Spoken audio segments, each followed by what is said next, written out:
Sandwichface here. So, remember when I said this? You know, there isn't really much trash on SRB2, or not as much as I thought there was. Yeah, scratch that. Get a load of this thing. Just when I thought the releases section on the SRB2 message board couldn't get any lower, this ugly thing gets released. With a grand total of that's four, new sprites and 0 lines of original Lua code, this thing takes the cake for the absolute worst SRB2 mode I've seen in a long time. Like, wow. Not to mention the part where you had to have ChatGPT fix the code for him, that's just rich. But before we continue, I need to give you a brief rundown on just how SRB2 modding got to this point. You see, it used to be that the submission system was used to filter out low effort or low quality mods from making it to releases, and the submission system itself used to have a very extensive list of conditions that had to be met for a mod to pass through submissions and into releases. Unfortunately, due to a certain event that happened back in 2020, any semblance of logic or reason no longer exists within the minds of Sonic Team Jr. Because the old guard was mean and bullied children over breaking the established forum rules of the humanity, we now have to make sure no child is left behind. And if that means turning the SRB2 message board into a wasteland of incomprehensible spam, low-effort mods, and forum staff breaking their own rules, then so be it. And because of that, any sort of submissions quality standard has been deemed irrelevant by the powers that be. Because Sonic Team Jr.'s current priority is running a Sonic-themed daycare center for children rather than respecting, preserving, and continuing SRB2's 25-year-long legacy, the submission system has effectively become little more than a formality. It exists only so that the judges can feel they hold even the tiniest bit of power over you, the content creator. Alright, so for this video, and hopefully for future Trashpin videos, I'll be playing through the Vanilla 2.2 campaign as the subject in question, and comment about how the character performed in each level. So, what are we waiting for? Let's get started. First, wow, I love it when people type like this. Reminds me of my old YouTube comments. Second, good god, this character controls like crusty ass. The first thing you'll notice right away is this guy's acceleration. It's absolutely horrid. At best, it makes getting hit by an enemy or a hazard just a little more annoying, but at the absolute worst, it makes entire sections of certain stages nigh impossible to complete. But we'll elaborate on that later. Next, holy shit, this jump height. Dude jumps like he drank 6 cans of Monster Energy on the moon. Coupled with his exceptional jumping abilities is this shockwave that triggers upon landing. It eradicates all enemies within a very wide radius around you to the point of trivializing most bosses. Also, basic assets such as signpost sprites and special stage sprites? Too much effort, you're Supersonic instead. Although, to be fair, I would rather be playing as Sonic right now, but whatever, that's irrelevant. Greenflower Act 1 isn't a very interesting level, so I used it to explain the basics of this character, which I didn't even do a great job of, as in Greenflower Act 2, I discovered this big walking boulder can bust through spikes without breaking a sweat, and he has Amy's hammer attack that can be performed with the spin button. So if for whatever reason you weren't satisfied with this character's already absurd jump height, well, now you can go even higher. Greenflower Act 3 kinda just proves what I said about this character's performance against bosses. Seriously, as if the Egg Zapper wasn't easy enough already. Alright, time for Zone 2, Techno Hill Zone. Act 1's open level design kinda just lets Giganticus hop over everything towards the goal, making an easy level even easier. Granted, if you get carried away with jumping like I did there, you'll jump into an electric ceiling and shock yourself silly. Ouch. Act 2's slime puzzles are the next game mechanic to fall victim to this character's amateur design, as his jump height now makes these puzzles far faster and simpler than they have any right to be. Unfortunately, this is where you start to see the cracks in this character's foundations. This crusher right here becomes very tricky to pass due to the fact Giganticus is slower than the old laptop I recorded the first Trashpin video on. I still have that computer, by the way. I shoved it in a case and stuffed it in a corner. Additionally, his awful speed makes this very last platforming section at the end infinitely more annoying than it should be. God, how infuriating. Now, for Act 3, for whatever reason I had trouble getting the shockwave attack to work properly. So the Egg Slimer fight was incredibly disappointing and slightly more difficult than it has any right to be. Let's move on. Oh boy, Deep Sea Zone. A Sonic water level, with a character who's already slow as hell. this'll be fun.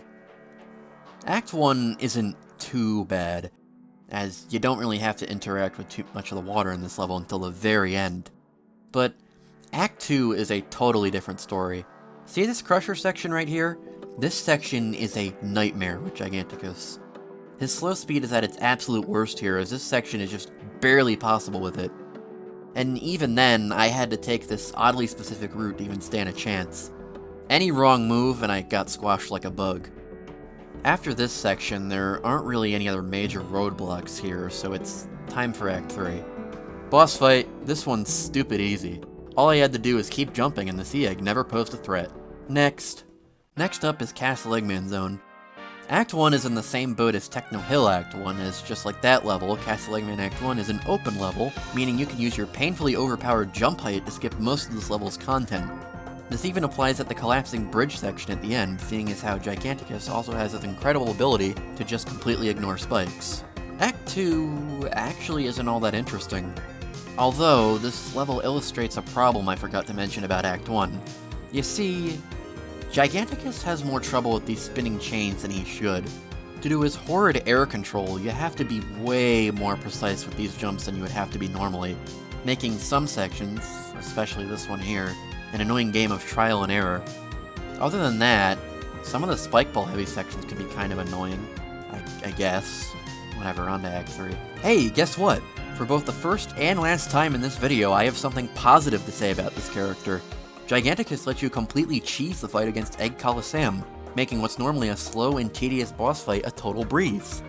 Yeah, the spinning spike balls can still be a nuisance, but they're always like that. Did I mention I hate Egg Coliseum? Because I do. Immensely. Let's just move on already. Here we are at Arid Canyon Zone Act 1, and let me just say, this level is a minefield. Literally. You know those barrels of TNT that are littered all around the level? And remember how Giganticus has a shockwave attack that triggers upon landing from a fall or jump? Well, put 2 and 2 together and yeah, you get the picture. It's not fun. Additionally, this character's horrendous speed, once again, causes issues with traversing the level. This ramp, for example, isn't an issue with any other character, but with Giganticus it becomes very awkward to jump up here. I always came up a little short, so I always had to keep going back and hitting the springs until I realized, okay, this isn't working. Eventually, I ended up doing this, and when I had finally overcome that stupid wooden slope, I realized something. I can't fit under this wall because I'm a no-spin character, so I tried jumping all the way over to this tornado, and that worked. Until I realized I didn't have enough speed to make it all the way through this section and fell to my death. Wonderful. So, now I had to backtrack, and only after I backtracked all the way back here was I able to make it to the end without too many issues. That was an ordeal. Act 2 begins pretty much immediately with this section. Steep slopes plus TNT barrels equals 0 fun and 0 progress. But because that's the route I usually take through Act 2, I wasn't giving up just yet. After going over here and grabbing this whirlwind shield, I was able to squeeze by the TNT slope without any issues. And the same thing applied to the rest of the level. Once you get the whirlwind shield, this level becomes entirely trivial. The minecart sections are the same, as this character's awful control thankfully doesn't affect them. And because the minecart sections are most of Act 2's content and challenge, yeah, you get the idea. Time for Act 3, I guess. Boss fight, you know what to expect by now. Fang is probably the easiest boss fight to do with this character, as the shockwave ability makes defeating Fang as simple as jumping in place until he dies. Yep, this is a very balanced and well-designed character, as you can clearly see. Alright, Red Volcano Zone. Maybe the numerous pools of lava will make this level a fun challenge. Wait. Giganticus is immune to lava. Why exactly? Yep, the only thing that would have made this level actually interesting to talk about is completely nullified by this character's lava immunity that he pulled directly out of his ass at the 11th hour. Just beautiful. Oh, Giganticus, why does your creator hate fun? Okay, we've made it all the way to Egg Rock Zone. Maybe things will finally start to get interesting? Well, kind of. Act 1 starts off fine, everything goes swimmingly until this section. I'm absolutely certain this section is impossible. Believe me, I tried over and over and over and over again, but Giganticus is just too big to make this section work correctly. You see, you're supposed to jump between these conveyor belts to flip gravity, and you need to flip gravity to complete this section. But Giganticus is such a huge lardass that he's actually too big to trigger the gravity flip here. So, I was stuck. And yeah, I tried to restart Act 1 from the beginning and take the other path, except to even start the right path, you need to spin under this wall. And Giganticus, as stated earlier way back in Arid Canyon Zone, is a no-spin character. So, I was completely floored. This character had so little effort put into it that it can't even complete the vanilla single-player campaign. How on earth did this make it through submissions? Was this thoroughly tested by anyone? Did the judge who approved this just load up Greenflower Act 1 with Giganticus and go, alright, the game didn't crash, my computer still works, and the screen didn't flash text that said, this mod has stolen assets. Guess we're all good here. Approved. I'm at a total loss here. And even if I could continue past the gravity conveyor section, I wouldn't even be able to fit through the zoom tube, so I'd still be stuck. And there's at least 2 more zoom tubes after this one. So this level is completely and utterly impossible. Fan-fucking-tastic. So after using level select to access Act 2, can we at least clear one active egg rock? Ha!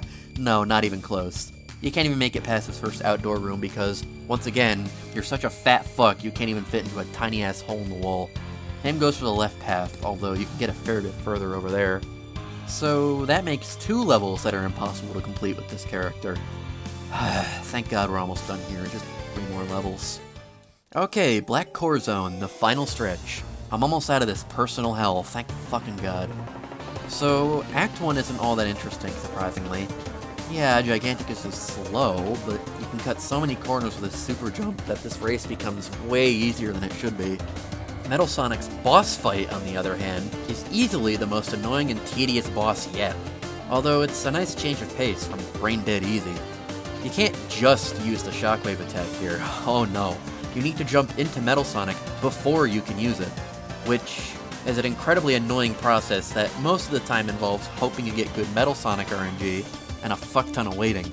God, die already! Brack Eggman. We're at the end. Oh, thank God, we're practically done. While Giganticus nullifies all of the fire Brack likes to spit everywhere, he's not protected from his Cyber Demon missiles. So I realized pretty quickly that I needed to keep moving. He's not protected from the annoying hit scan attack either, so the difficulty of this boss is not too different from how it is normally, honestly. And that concludes this edition of the SRB2 Trash Bin. Well, that ended up being a surprisingly fun video to make. While a part of me hopes for more trash to get uploaded to the SRB2 forums, I kinda don't want to make too many more SRB2 videos, even though I have at least one more planned. So yeah, that's all I've got for today. See you later, and do that whole like, comment, and subscribe thing on your way out, will ya?